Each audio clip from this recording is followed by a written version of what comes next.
बहुत देर कर दी मेहरबां आते आते, बट खैर देर आए दुरुस्त आए।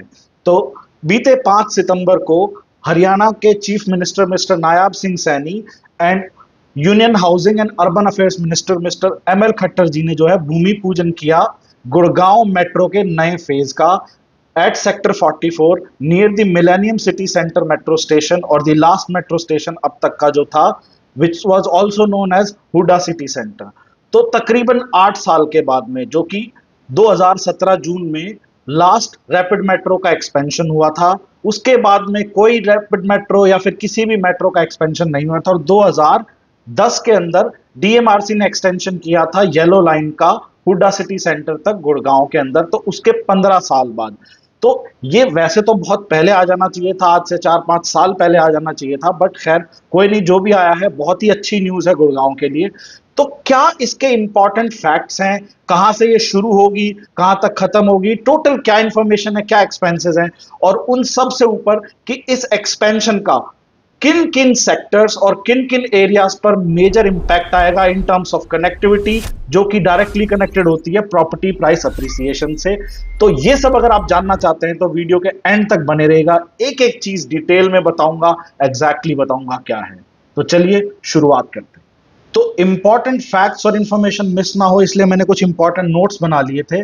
तो इस प्रोजेक्ट को कंप्लीटली एग्जीक्यूट करेगी GMRL, which is known as Gurugram metro rail limited, which is a joint venture between state government and the central government. Phase 1 का कॉन्ट्रैक्ट दो कंपनीज को दिया गया है, RBL and DBL, Ranjit Buildcon limited and Dilip Buildcon limited. इस project का जो टोटल खर्चा, जैसे मैंने आपको बताया, वो डिवाइड होगा, तो इसमें जो सेंटर का शेयर है वो रहेगा तकरीबन 897 करोड़, और जो स्टेट गवर्नमेंट का हिस्सा है वो रहेगा तकरीबन 4500 करोड़ रुपए, 4557 करोड़। और इसकी जो एक्सपेक्टेड डेडलाइन डेट है, कंप्लीशन डेट है, वो है 30 months. And according to GMRL, जो राइडरशिप है, it is expected to be 5.4 lakh by 2027, and by 2031 it will rise up to 7.26 lakh। अब इसके आगे की जो इंपॉर्टेंट इंफॉर्मेशन है, which is related to real estate, जो मेरा फेवरेट सेक्टर है, तो कौन कौन से सेक्टर्स में क्या क्या इंपैक्ट आएगा, अब उस पर नजर डाल। तो चलिए शुरुआत से शुरू करते हैं, जहां से मेट्रो शुरू होगी, हुड्डा सिटी सेंटर। तो हुड्डा सिटी सेंटर से सेक्टर 45-46 तक कोई इतना मेजर डिफरेंस फील नहीं होगा, क्योंकि वो लोग ऑलरेडी अवेल कर रहे हैं हुड्डा सिटी सेंटर या millennium city centre metro station को। तो जो सबसे पहला इंपैक्ट आएगा वो आएगा सोना रोड और इसके आसपास के सेक्टर्स में, जैसे कि सेक्टर 38, 39, 47, 48 और आसपास के सोना रोड के सेक्टर्स लाइक सेक्टर 32, 33। तो पहला इंपैक्ट जो आएगा वो सोना रोड के ऑफिस स्पेसेस पे भी आएगा, क्योंकि वहां तक मेट्रो कनेक्टिविटी आज तक नहीं थी। तो मुझे ऐसा लगता है जो वहां के ऑफिस स्पेसेस हैं, वहां पे आपको रेंटल में उछाल दिखाई देगा और प्राइसेस में भी उछाल दिखाई देगा। ऑफ कोर्स रेजिडेंशियल एरिया में भी उछाल दिखाई देगा, लेकिन सबसे ज्यादा इंपैक्ट मुझे वहां की जो ऑफिस स्पेसेस है वहां पे दिखाई देगा, कि उनको एक स्मूथ कनेक्टिविटी मिल जाएगी। इसके बाद में एक इंपॉर्टेंट एरिया आ जाता है जो कि नेक्स्ट है, वो है हीरो होंडा चौक। तो हीरो होंडा चौक के आसपास के सेक्टर्स, जैसे कि पे city 1, 2, sector 37C, 37D and sector 9 बसई, इन सब सेक्टर्स पे काफी अच्छा इंपैक्ट आएगा। इनफैक्ट सेक्टर 4, 5, 9, 10 ये गुड़गांव के पुराने सेक्टर्स हैं, और इनसे जो मेट्रो की कनेक्टिविटी थी वो काफी दूर थी, थोड़े से पिछड़ गए थे ये सेक्टर। तो यहाँ पे भी प्राइसेस में अप्रिसिएशन आएगा, क्योंकि हाईवे के दूसरी तरफ जो प्राइसेस थे वो सेक्टर 4, 5, 9, 10 के आसपास के प्राइसेस से 1.5 टाइम्स थे। तो मुझे लगता है बिकॉज ऑफ द कनेक्टिविटी वहां पे नई कंस्ट्रक्शन भी शुरू होगी और प्राइसेस में भी उछाल आएगा।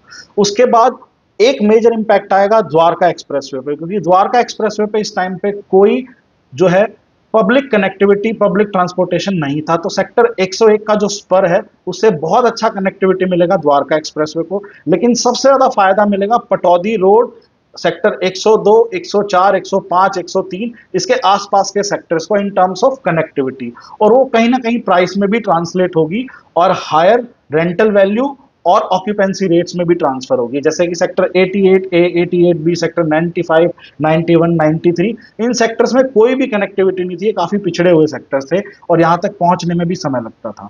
उसके बाद में जो सेक्टर 106, 108, 112, 113 सेक्टर हैं, इन पे बहुत ज्यादा मेजर डिफरेंस नहीं आएगा in terms of the connectivity, क्योंकि इनके पास ऑलरेडी द्वारका मेट्रो की कनेक्टिविटी थी।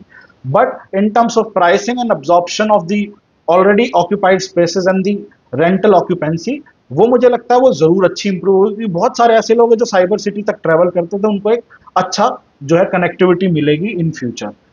उसके बाद में जो मेन अगला इंप्रूवमेंट आएगा, जैसे कि सेक्टर 22, 23, इन सेक्टर्स के अंदर भी जो है ना कनेक्टिविटी अच्छी नहीं थी। इन लोगों को भी जो है स्मूथ कनेक्टिविटी, स्मूथ ट्रांसपोर्टेशन नहीं था, काफी जैम की सिचुएशन रहती थी यहाँ पे भी, तो उनको भी काफी जो है ना यहाँ पे एक स्मूथ ट्रांसपोर्टेशन सिस्टम मिलेगा। तो ये वो ओवरऑल मेरा अंदाजा है कि इन सेक्टर्स पे इंप्रूवमेंट आएगा। और ये आज तक मैंने जो भी प्रेडिक्शन दी है वो तकरीबन 95% बैंग ऑन पॉइंट रही है। तो मेरे को कमेंट करके जरूर बताइएगा आपको वीडियो कैसा लगा। तब तक के लिए मैं आपसे इजाजत चाहूंगा। नवीन तोमर, अब मैं चलता हूं, फिर मिलूंगा किसी नए वीडियो में, किसी नए टॉपिक के साथ, किसी नए डिस्कशन के साथ। तब तक के लिए थैंक यू, दसवीं दानिया, धन्यवाद।